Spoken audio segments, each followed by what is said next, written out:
Thank you. Thank you for being here. Thank you for coming so far and making such a sacrifice. And I promise you that this will be a good time together. I'll make this worth your while. We are living in a very interesting economic time today, perhaps the most difficult and challenging economic time of our history. And this has always been a challenge for us as salespeople, is to sell against entrenched competition. So I'm going to give you some ideas today that I have shared with many people that have enabled them to double and triple their income. How many people here would like to double their income? If I can show you how, will you give it a try? Say yes. Yeah, okay. Well, I will give you several ideas that other people have used to double their income as we go along. In your life, you must always predict growth. You must always predict that things are going to grow. And you must always work as though things are going to grow, because it is your attitude more than anything else that will determine your level of success. Even when the economy is going down, some people and some companies are doing well. Others are not, because sometimes they believe, well, the economy is bad, so we have to cut back and we have to reduce our activities. And others simply respond by becoming more busy and more aggressive. And that's very important for you and I. Well, many years ago when I started off, I did not graduate from high school, and I could only get laboring jobs. And my first laboring job was washing dishes in the back of a small hotel. And over time, I worked in construction, and I worked in factories and sawmills. I know a lot about sawmills. I worked on farms and ranches, and I worked on a ship in the North Atlantic. When I was 23 years old, I was working on a farm and sleeping on the hay in the farmer's barn. At the end of the harvest, I was uneducated, I was unskilled, and I was once more unemployed. And when I could no longer find a laboring job, like you, I got into sales. Sales is the ultimate default job in our society. Nobody goes forward into sales as we fall back into sales when nothing else is working. It's like driving a car and backing up and hitting something. Whoomp! You get out to see what it is, and it's a sales job. And so we say, well, I will give that a try and see what happens. And sometimes your friends say, when are you going to get a real job? Because some people don't believe that sales is a real job. However, the 80-20 rule applies. 20% of people who get into sales realize that this is a great opportunity, that if you sell really well, you can earn more than a doctor or a lawyer or even a politician. You can make a wonderful living in selling, and you can fulfill all of your dreams. In the Western world, 5% of millionaires are salespeople who have sold all their lives for another company, but they sold a lot, and they earned a lot, and they invested the money carefully. So it's possible for you to achieve all your dreams in this field if you become good in selling. So I got into sales, and the only job I could get was knocking on doors, cold calling from door to door. And I had no training and no experience. The only thing I could think of was to work hard. At least it wasn't like working on a farm or working on a ship. It was clean work. So I was told that selling is not really a selling job, it's really a rejection job. And the more rejections you get, the more sales you'll make. This was the totality of my sales training. So I used to get up earlier and earlier each day so I could knock on more doors so I could be rejected more often. And I began starting at 6, 7, or 8 o'clock in the morning when people came to work, and I would knock on doors all day. And in the evenings, I would go out and knock on doors of homes and apartments. I would sometimes work 12 to 14 hours a day. I worked 30 days before I made my first sale. This is not a good way to live, I can tell you that. I was sleeping on the floor of a friend's apartment. I had one change of clothes. I would have to wash out my shirt in the sink at night. I had one tie which came off and clicked back on, and one pair of shoes which were too big for me. So when I walked, it was like walking with swim fins. Ka-plop, ka-plop, ka-flop, ka-flop. And I had to lean forward so my shoes didn't fall off. If I ran, my shoes would fall off. So this was my start. And after about 6 months of knocking on doors and earning just enough to stay alive, I noticed that there was one man in my company who was earning 10 times as much as anyone else. And he wasn't even working very hard. He would start work at 9 or 9:30. He would go out, or a client would come into the office, or he would go out and visit a client. He would have lunch with another prospective customer. He would make sales in the afternoon, and he would quit at 4:30 or 5. And he went to beautiful restaurants, and he had nice vacations. He had a beautiful apartment, and he had a pocket full of money, and he had no financial problems, and he was selling the same product that I was selling out of the same office at the same price to the same people under the same conditions. So I did something, about 6 months later, I did something that changed my life. I still recall this changed my life. In your lifetime, by the way, you have experiences, and it's usually an idea or a concept. Something happens and your life goes in a different direction. And this was the transforming moment for me. I took a deep breath and I went and I asked him, what are you doing differently from me? Why are you making so many sales? And he said, well, show me your sales presentation and I'll critique it for you. I said, my what? He said, your sales presentation. I said, you show me yours and I'll show you mine. Because I didn't have a sales presentation. I was doing what I call the blah, blah sell. I would find a prospect and go blah, blah, blah, blah, blah, until they would start looking at their watch and looking away. And so they'd say, thank you very much for coming in. Let me think about it. Call me back next year, maybe, or leave me some information. And I would go from place to place and get the same response. He said, no, no, no. He said, there's a process, a logical process of selling. And the process has 7 steps. And the first step is to prospect and to speak to the right people. The second is to build rapport and trust with those people. The third is to ask them questions and identify their needs accurately. The fourth step is to make a presentation and show them your product. The fifth step is to answer their objections. The sixth step is to close the sale. And the seventh step is to get resales and referrals. Now, he probably didn't tell me all that. But what he did give me was a very simple presentation, and instead of going out and talking, I went out and asked questions, and my sales went up. And I remember people treated me differently when I asked them questions as opposed to talking. And so I began to ask more and better questions. Then I began to read on sales, and I read everything I could find, and then I would listen to audio programs, and then I would actually started going to sales seminars. And I did 2 things which really had a profound effect on my career. Number one is when I heard a new thing, I would immediately try it out. I noticed that many other people heard the same things, but they took no action. They wouldn't take any action at all, whereas when I heard something new, I would run out and I would try it out quickly.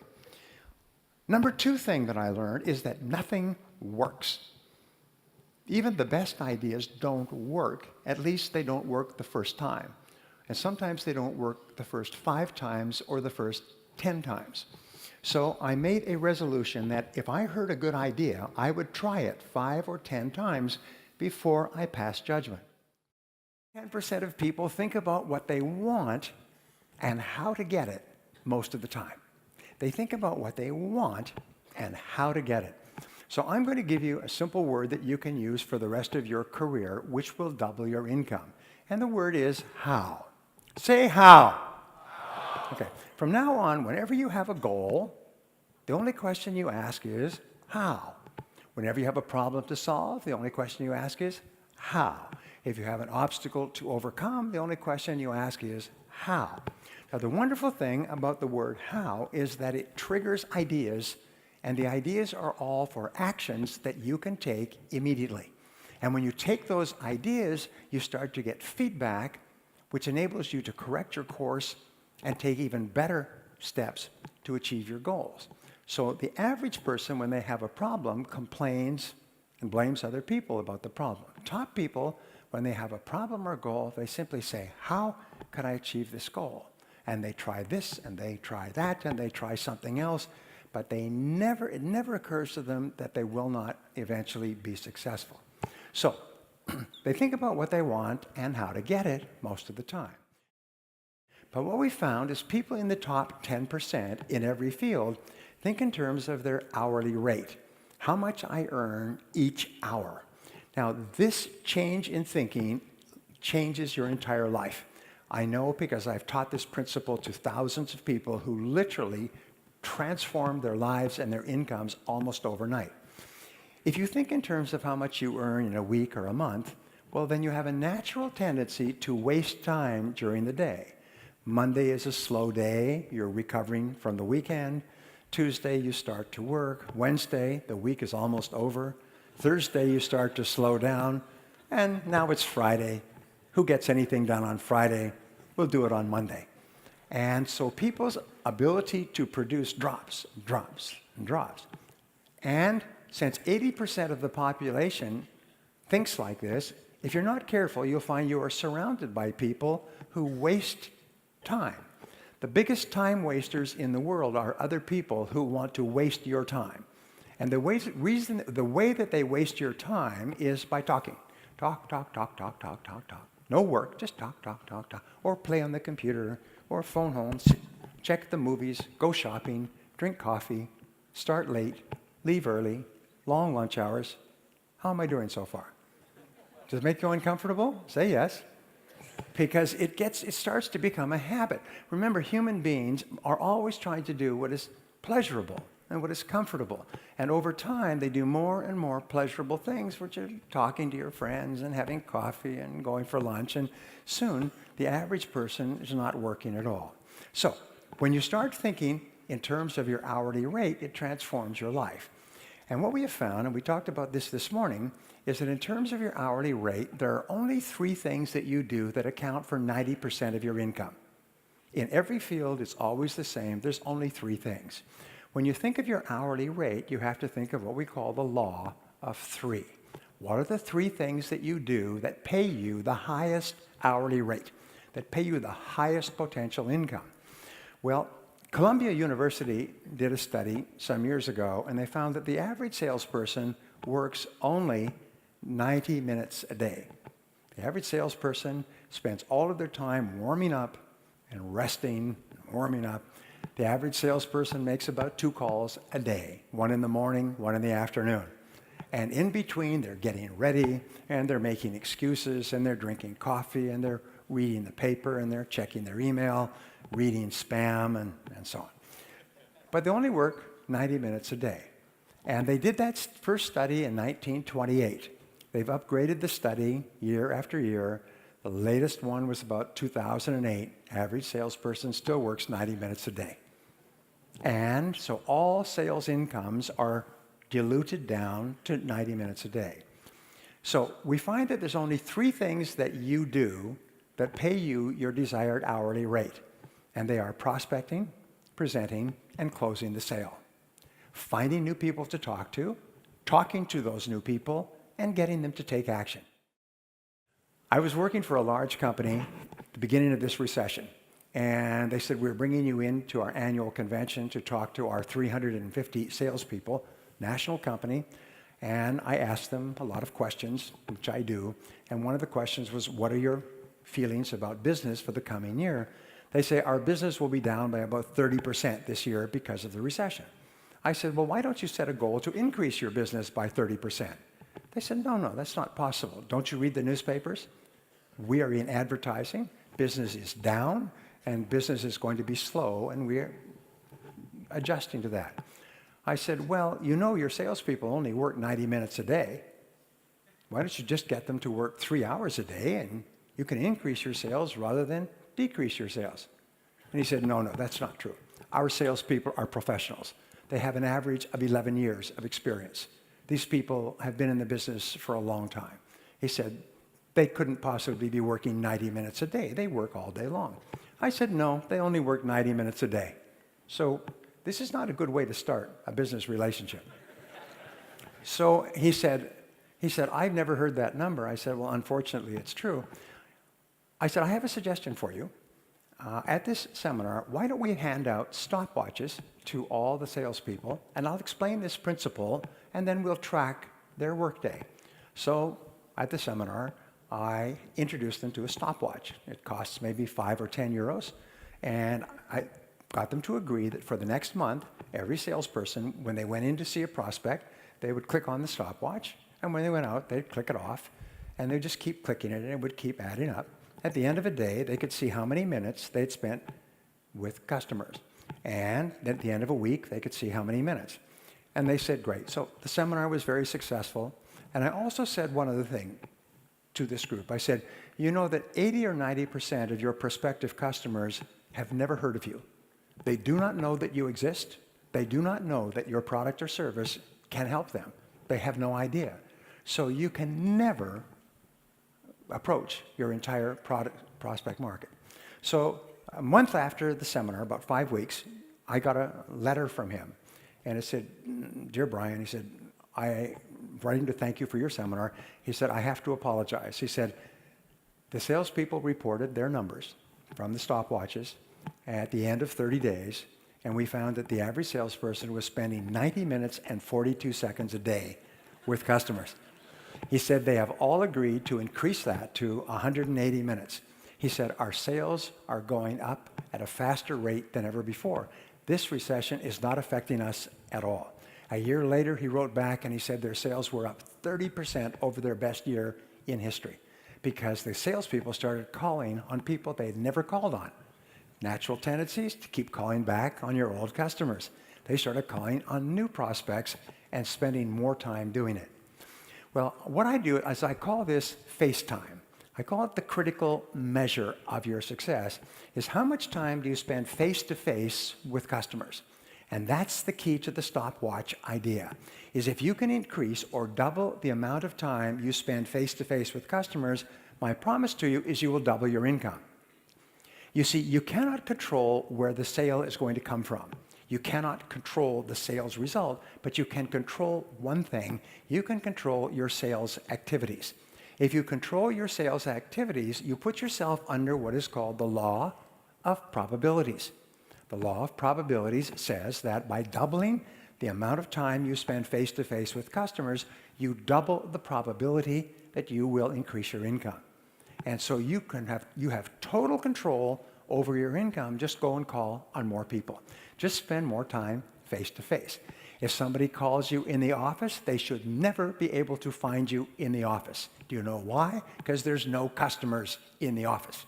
The customers are outside the office. I have a good friend. His name is Frank Pasetta. And Frank Pasetta started off as a junior salesman with Xerox many years ago. And he was a very good salesman, and he wanted to be a manager. And so he applied to be a manager. And they said, no, we have no positions available for sales management. He said, I will take any position at all because I want to teach my ideas to salespeople. And so finally they said, an opportunity has opened up in the Cleveland office, Cleveland, Ohio. It's the worst performing office of Xerox in the world. Of 2,000 offices, it is the lowest performing office in a major city. So if you will move, and he lived in California, nice place to live. If you will move to Cleveland, which is called, in English, it's called the Mistake on the Lake. It's an old industrial town on Lake Superior. They call it the Mistake on the Lake. If you will move there, we will make you a manager. So he said, I'll do it. So he packed up his family, drove across country, and there was a notice that the new manager was going to be in the office, and he wanted to hold a sales meeting at 8 o'clock Monday morning. So 8 o'clock Monday morning, he's there waiting, and one or two salespeople of 32 altogether came into the office, and then one or two more, and they're smoking cigarettes and drinking coffee. And by 8:30, the sales team was there, and they've destroyed every sales manager they've ever had, and this was just what we call raw meat, because they were going to destroy him as well. So he said, ladies and gentlemen, he said, thank you for being here. I am your new sales manager, and I want to ask you a question. What is it that you don't see in this office? And so they looked around, maybe he'd taken a painting off the wall or something. They said, we'd give up. He said, you don't see any customers. And you are salespeople, and your job is to be with customers. You have leads. Now, go out and see customers. This sales meeting is over. Everyone out. out, out. And he herded them out like cattle, herded them out the door. I know because a friend of mine who was in this office at that time told me that this story is perfectly true, and he wrote about it in his book. So they were all out, and they went out to the hallway, and they said, what do we do now? So, they're not used to spending much time with customers, so they said, well, let's go across the street and have some more coffee. And some of them said, well, I think since I'm already out, I'll go and call on customers.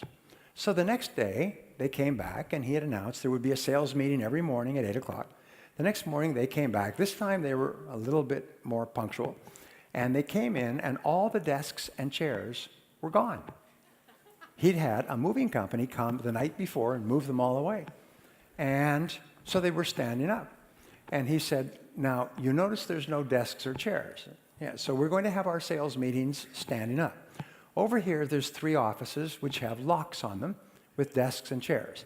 So if any of you bring a customer in to talk to, you can sit in one of these offices. But since you won't be spending any time in the office anymore, you won't need a place to sit.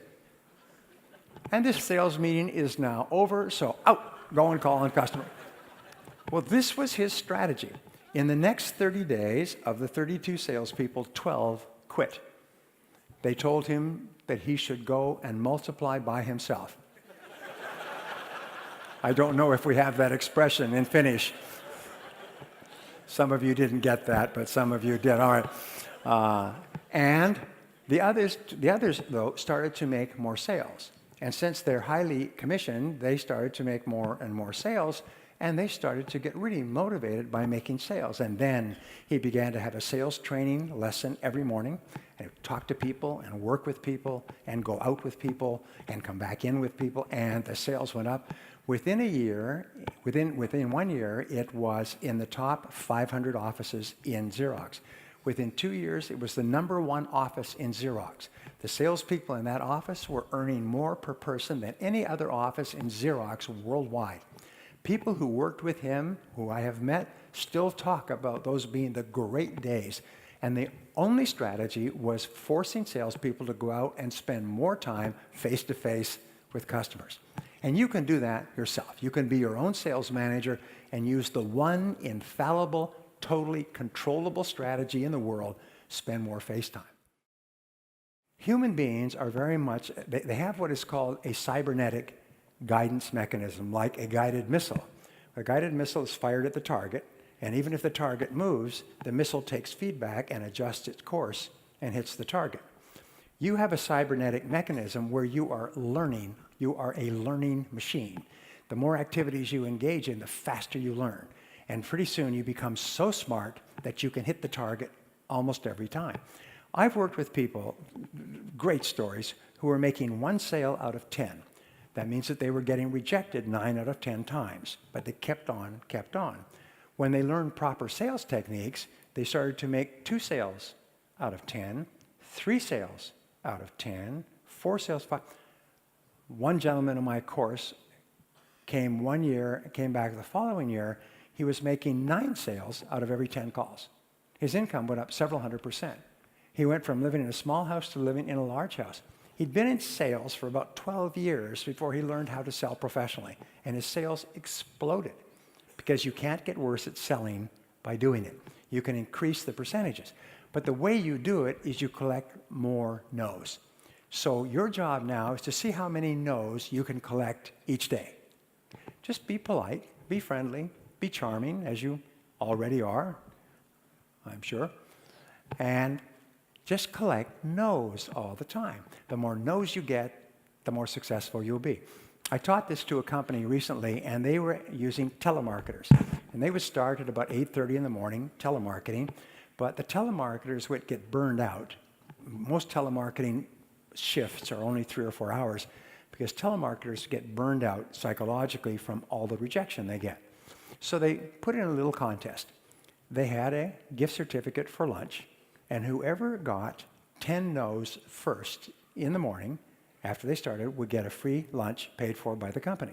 But nobody could start until 8:30. So they'd wait. At 8:30, they'd go ding, and everybody would start dying.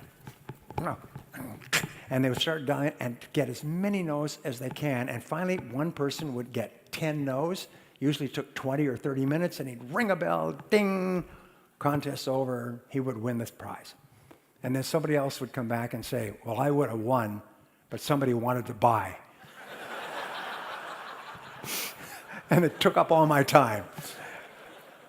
And after that, they would laugh all day long, and they would start to work whole 8-hour shifts. All their incomes tripled, quadrupled, because the no motivated them. When they heard the word no, they would laugh. And it's one of the most important studies that I've seen. I want to pass this on to you because it's a guarantee to double your income or more. What they found is they studied people who, over the course of their careers, had moved up to the top and become the presidents of major businesses, the biggest businesses in the world. And they asked, why are these people so successful when they started off with many thousands of people? About 1.5% of the population graduates from university and starts in the workforce each year. So at the beginning of each year, they line up like a marathon. And everybody's starting work for the first time, and then the race is on. And then over the years, some people get way ahead in the financial race. The majority stay in the middle, and a lot of people fall behind. So they went back and they studied the life career of these people to find out how these people got to the top. By the way, one of the most important things we do in life is study successful people and find out how they got there so we can follow their tracks. Well, here's what they found in 25 years of research at the University of Florida, and they boiled it down to a single concept called deliberate practice, which means not accidental or occasional, but deliberate, focused practice of a skill. They found that these people had this one quality, just one, is what they would do is at each stage of their career, they would ask, what one skill will help me the most to move ahead now at this stage of my career? If they were working for a large company, they would go to their boss, or they would ask their coworkers, or they would just think themselves. They would look at the top people and say, what are the top people really good at? And then they would pick one skill like a sniper. They'd pick one skill, not a lot of skills, just one, the one that would help them the most. And they would write it down as a goal, and they would make a plan, and then they would work on developing that skill. And they would work every day on that skill until they had mastered the skill. How would they know when they had mastered the skill? People would start to say, you're very good at that. You are very good at negotiating. You are very good at getting appointments. You are very good at closing sales. People would start to compliment them on how good they were. And at that point, they said, okay, now I own this skill. Now, which one skill will help me the most? So I'm going to give you just a quick exercise. This exercise is life-changing if you take it. Ask yourself this question. If you could wave a magic wand, it's my magic wand, and overnight you could become absolutely excellent at any one skill in your business or your life, what one skill would help you the most to double your income? If you could become absolutely excellent overnight, what one skill would help you the most to double your income? Please write it down. What's the one skill? Write it down. So position yourself in your mind as a helper. You're there to help them, not to sell anything. That takes the pressure off of you, and it takes the pressure off of them. You're almost like a doctor of selling. Now, if you go to a doctor in Finland or anywhere in the world, doctors always follow a 3-part process. If a doctor does not do this, it means that the doctor is not a good doctor. The first part of the process is what? When you go to a doctor, what's the first thing they do? They do an examination. You can imagine going to a doctor and you say, hello, doctor, I've got stomach pains. And the doctor says, okay, let's do some surgery. Or, okay, here's a prescription. Take these pills. You say, well, you can't do that. You have to examine me first. You have to find out what my need or my problem is before you make a recommendation. What is the second thing that a doctor does? Second step in the process? It's a diagnosis. And the diagnosis is where you take what the patient has told you and the results of the test, and you say, this is our problem. I remember I had a medical problem a few months ago, and I went to 2 or 3 specialists, and I went finally to another specialist, and finally to another specialist, and they sent me for a test, and the test told me exactly what the problem was. It took about 2 months. But the first process is diagnosis. And once they had the diagnosis, very simple to deal with it, sort of. Anyway, the first part is the examination. The second part is the diagnosis. And then if the diagnosis is satisfactory and the patient agrees, then what is the third part? I see my coming here was an emergency. The third part is the prescription, the course of treatment. In a sales conversation, the last thing that comes up is the prescription, the course of treatment, the recommendation to purchase the product or service. Selling out of sequence kills the sale. If a doctor said, get up here on the table and let's operate, you'd say, I'm getting out of here. Let me think it over. I'll get back to you. I will get back to you at another time. You would flee if the doctor tried to give you a prescription or a course of treatment without doing an accurate examination and diagnosis. So from now on, see yourselves as doctors of selling. Stage number 2 in selling, and it's part of stage number 1, is to establish rapport and trust, credibility. And you establish rapport and trust by focusing on the relationship rather than on the sale. The very best salespeople are the ones who form the very best relationships with their customers.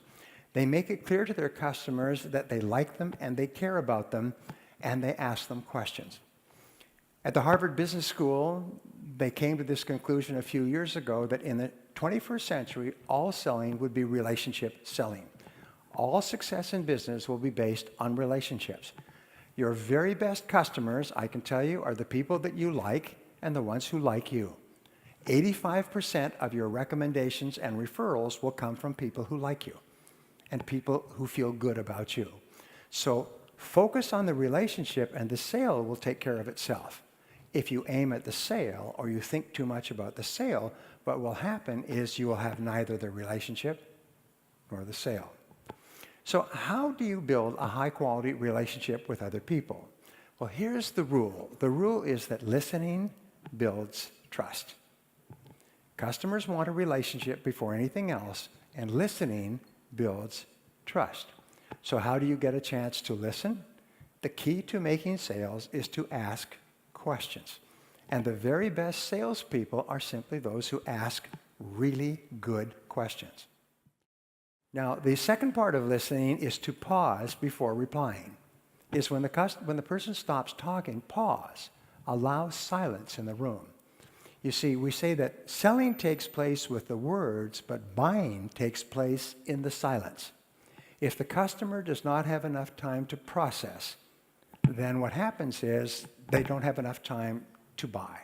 So when they finish speaking, pause and let them think, and maybe they'll want to continue, or maybe they're finished talking.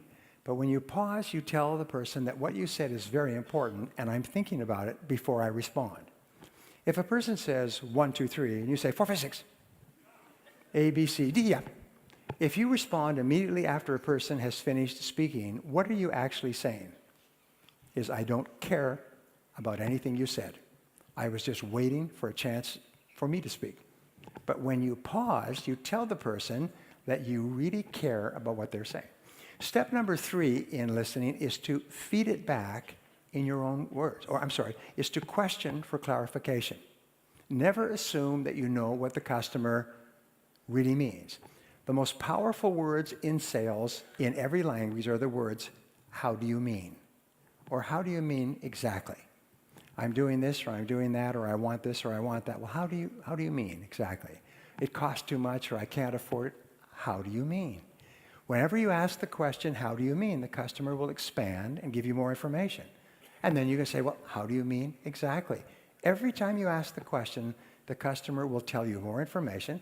They'll express themselves. They'll give you more information that you need to make a sale.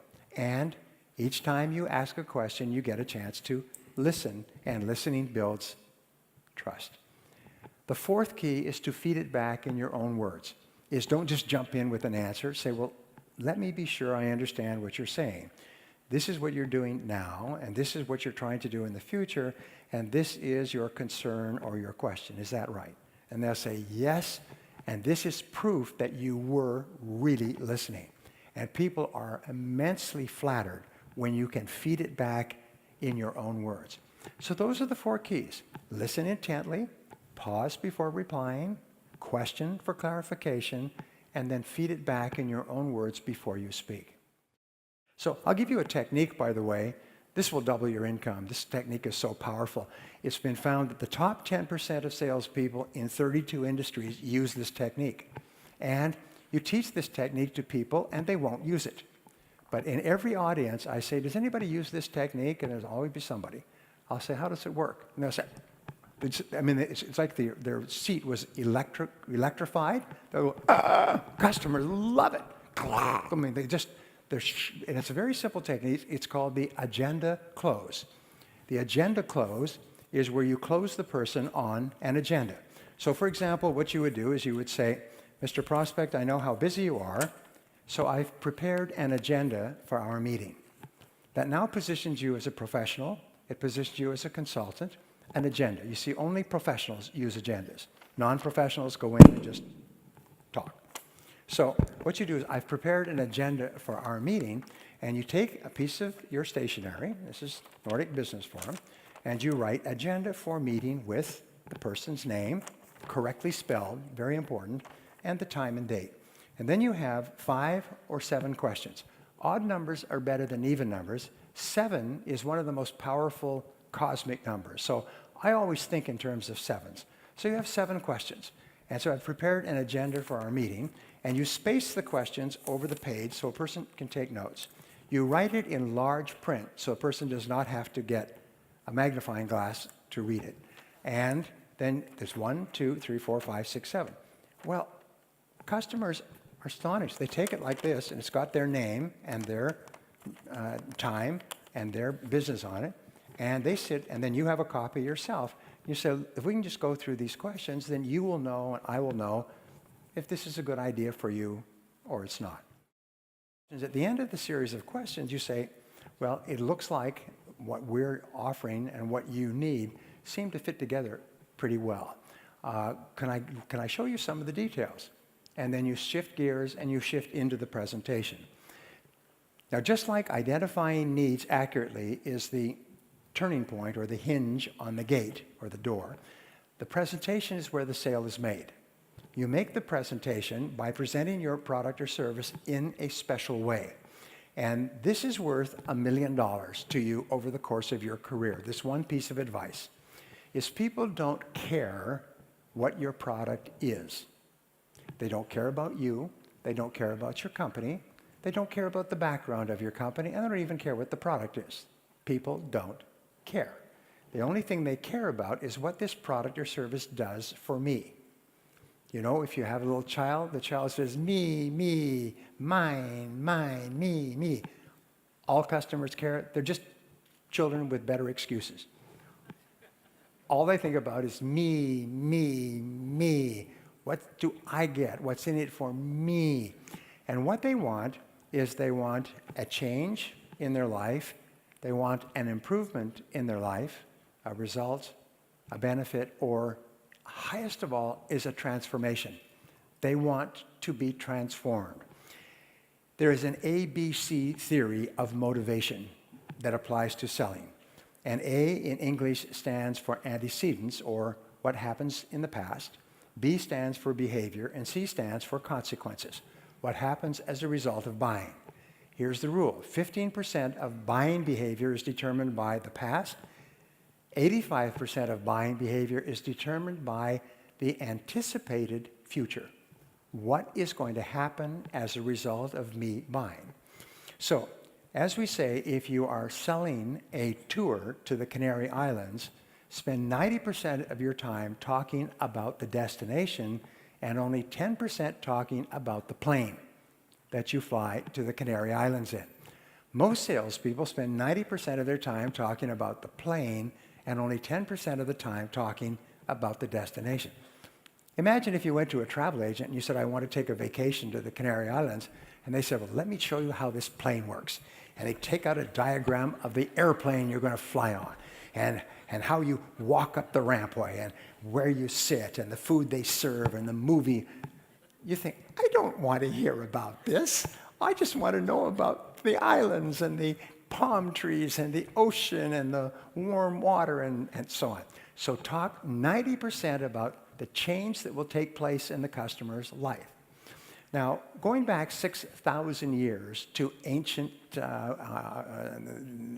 Sumeria, when they first began the first open markets, customers have only bought one thing in 6,000 years. Can you guess what it is? Well, the answer is improvement. Customers only buy improvement.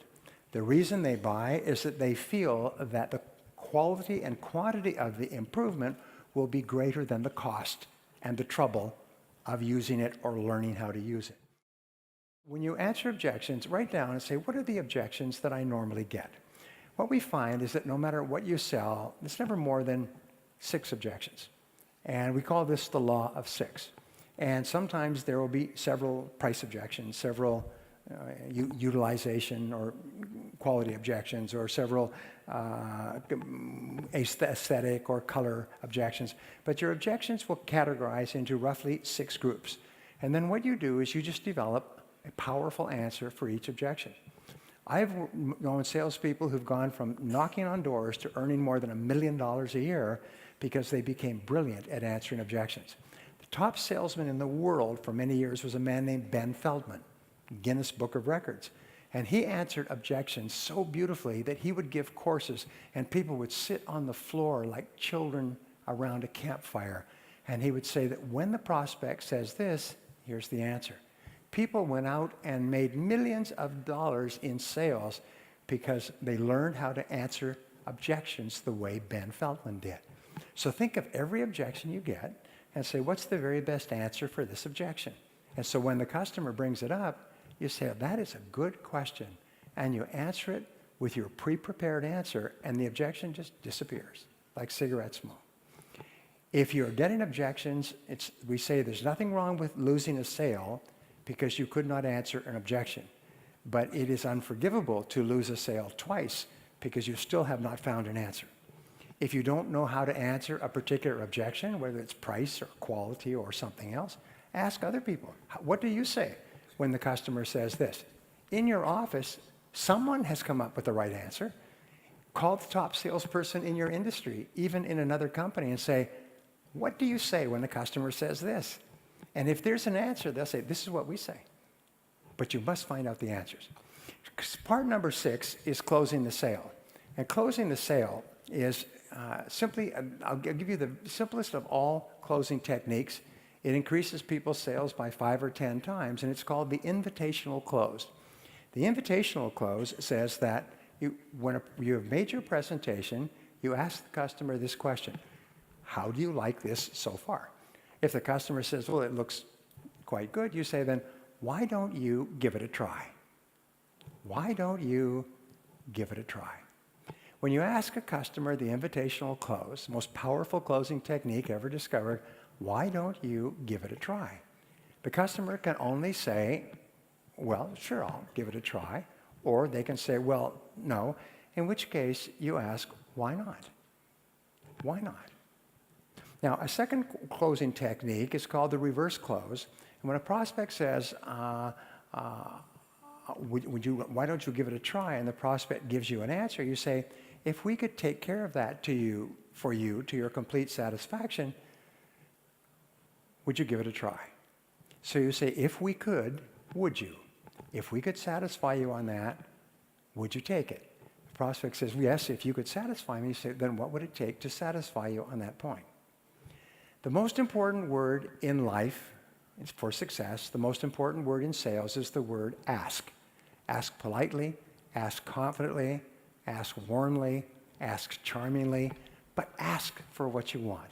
Ask the customer to take it today. Ask the customer, invite them to buy. Ask them why they're hesitating. But don't be afraid to ask. Remember, before you ask, the answer is probably no. If after you ask, the answer is still no, you've lost 10 seconds out of your life. So don't be afraid to ask. And the more you ask politely, ask confidently, ask courteously. The more you ask, the more confident you'll become, and the more sales you'll make. The last point has to do with getting resales and referrals. And resales and referrals are really the key to your future. And the way that you get resales and referrals is you ask for resales and referrals. Do you know anyone else who might be interested in this product or service? And always ask your happy customers if they'll give you the names of additional people. As I say, the most important key to success in selling is to ask. So let me wrap up with just saying this. IBM did a study when they got into trouble in the 90s, and they paid $3 million for a major accounting firm to come in, or major consulting firm to come in and study their company nationwide. And the accounting firm came back and said, "We have found the reason for your problem." And they said, "Well, what is it?" They said, "Low sales." They said, "Yes, we know that. What's the solution?" They said, "High sales." And they said, "Well, thank you very much, but this company, it's called McKinsey & Company, but one of the best management consulting companies in the world, they always have an answer, and the answer always works." They said, "The answer is to get more of your people out into the field, face-to-face with your customers." So IBM had 400,000 staff. They took 100,000 engineers, they put them through a crash course in selling, and they put them out on the street calling on those 80% of customers that nobody had ever called on. And IBM in 1 year turned around like a great ship in the ocean and became one of the most successful businesses in the world. So the last piece of advice I can give you is to get out there, spend more time face-to-face with more customers, and don't be afraid of the word no. Thank you very much.